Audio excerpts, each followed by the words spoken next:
rope. Cool. So now, I'm going to release the sail.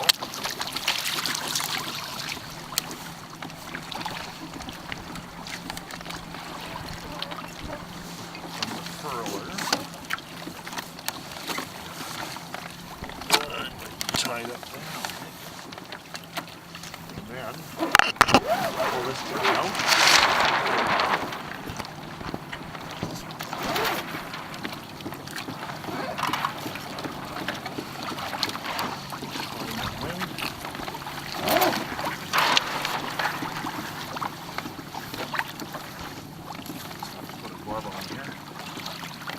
This one here, there's just one pulley for the rope, for the sail, and when it's windy, you don't have a lot of pulling that you can do.